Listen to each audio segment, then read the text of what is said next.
Hello everyone, welcome to Sanaya stories. मैं हूं शनाया और इस चैनल पर अपलोड किए जाने वाली सारी स्टोरीज मेरे द्वारा लिखी गई है, यानी कि ये बिल्कुल ओरिजिनल कंटेंट है।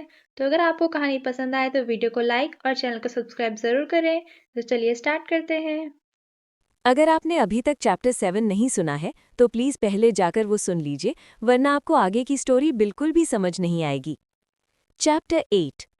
सान्वी के चेहरे पर इस वक्त शैतानी मुस्कान थी। उसकी पीठ आर्यन की तरफ थी। उसने अपना एक कदम आगे बढ़ाया।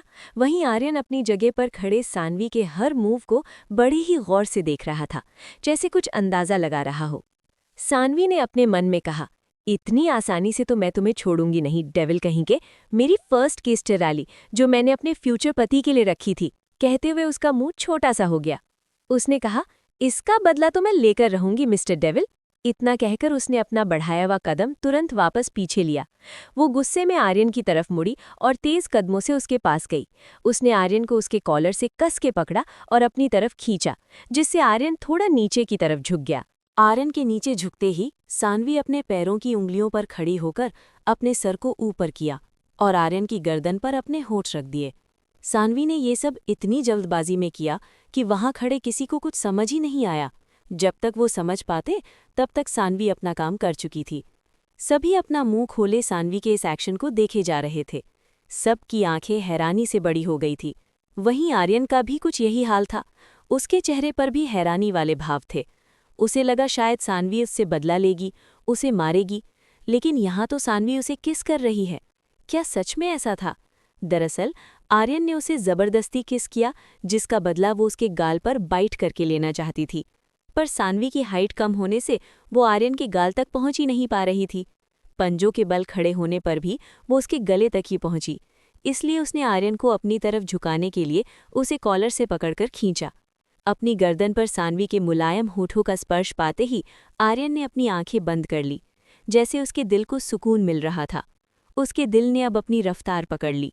वो जोर जोर से धड़कने लगा, जैसे कोई अपना उसे दिल से लगा लिया हो और वो उसे कभी खोना नहीं चाहता। उसने सान्वी की कमर पर अपने हाथ लपेटते हुए उसे कस के पकड़ लिया, जिससे सान्वी अब एकदम आर्यन से चिपक गई थी। सान्वी के मुलायम होठों को अपनी गर्दन पर महसूस करके आर्यन की बॉडी रिएक्ट कर रही थी। वो सान्वी से आती भीनी खुशबू को अपने अंदर समेट रहा था। इस वक्त सिर्फ सान्वी का उसके इतने करीब होना ही उसके दिल को जैसे ठंडक पहुंचा रहा था। वो बस उसमें खोता ही चला जा रहा था। सान्वी को आर्यन के गर्दन पर होठ रखे कुछ ही सेकंड हुए होंगे, तभी आर्यन के ऐसे पकड़ने से सान्वी ने अपने मन में कहा, अब मजा आएगा ना बच्चू। मैं मार नहीं पाई तुम्हें तो क्या हुआ? इसका मतलब ये तो नहीं कि तुम बच जाओगे। इतनी आसानी से थोड़ी जाने दूंगी। अब बताती हूँ सान्वी रायचंद क्या चीज़ है। कहते हुए उसके चेहरे पर शैतानी मुस्कान आ गई। अगले ही पल उसने आर्यन की गर्दन पर ही अपनी पूरी ताकत लगा के जोर से बाइट किया। जहां आर्यन अपनी आंखें बंद किए हुए उसकी खुशबू को अपनी सांसों में उतार रहा था, जहां वो सान्वी को महसूस करने में लगा था, तभी सान्वी के इस एक्शन से उसने झट से अपनी आंखें खोल दी। सान्वी इतने गुस्से में बाइट कर रही थी कि आर्यन ने जल्दी से उसकी कमर को छोड़ दिया। आर्यन के छोड़ते ही सान्वी ने उसे एक और बार कस के बाइट किया और उसका कॉलर छोड़कर तुरंत उससे अलग हो गई। वो आर्यन से थोड़ा दूर हट गई।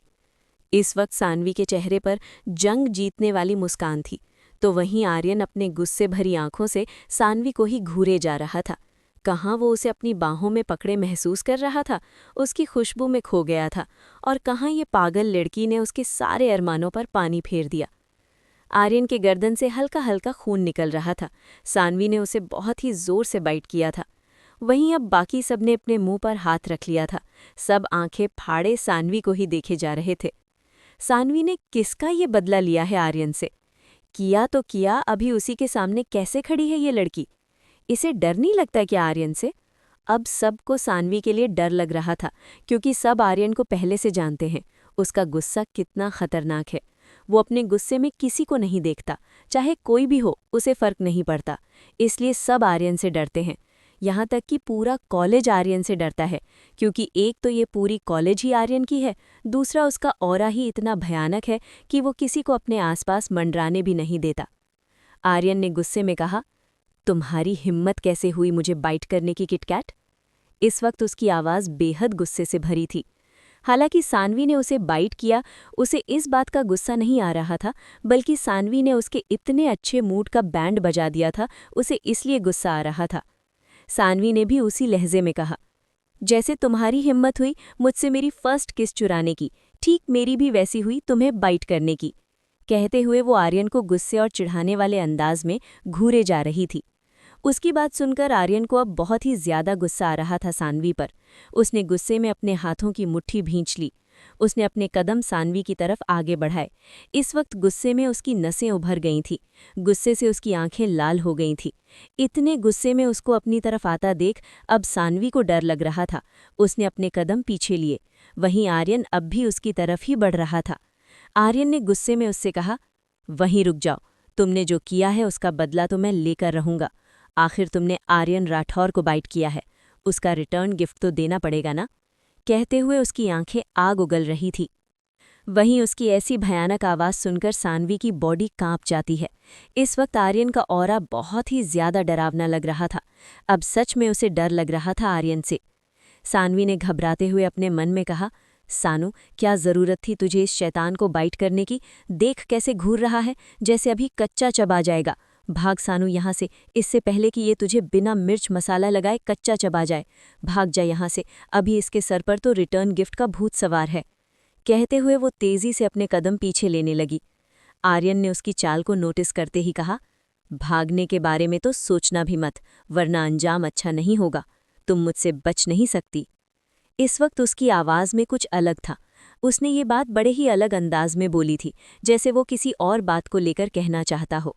सानवी को उसकी बात सुनकर कुछ पल अजीब लगा, फिर उसने इग्नोर कर दिया। सानवी ने जोर से चिल्लाते हुए कहा, मिस्टर डेविल, तुम कुछ नहीं कर सकते। कहते हुए उसने वहां टेबल पर रखे एक वास को आर्यन की तरफ फेंका। आर्यन ने तुरंत उस वास को अपने एक हाथ से पकड़ लिया। उसने सानवी को गुस्से से घूरा और फिर कहा, तुम बहुत बड़ी गलती कर रही हो किटकैट, तुम बहुत पछताओगी। याद रखना, मेरी कैद से निकलना इतना आसान नहीं है। इस पर सानवी ने अलग ही अंदाज में कहा, कैद तो तब करोगे जब पकड़ोगे मुझे, और सानवी रायचंद कभी किसी की पकड़ में नहीं आती। कहते हुए उसने आर्यन को जीभ चिढ़ाई और वहां से तुरंत भाग गई। वहीं आर्यन के चेहरे पर डेविल स्माइल आ गई। उसने कहा, तुम्हें पकड़ने के लिए ही तो मैं यहाँ आया हूँ किटकैट। बहुत जल्द तुम मेरी कैद में होगी, सिर्फ मेरे पास, मेरी बनकर। इस वक्त उसकी आंखों में बहुत कुछ था सानवी के लिए, शायद प्यार या पागलपन। आखिर किस मकसद की बात कर रहा है आर्यन? क्या सानवी कैद हो जाएगी आर्यन की कैद में, या होगा कुछ और? सो गाइस, आज के लिए इतना ही। मिलते हैं नेक्स्ट वीडियो में। तब तक के लिए बाय बाय, टेक केयर। और हाँ, चैनल को सब्सक्राइब ज़रूर कर लेना।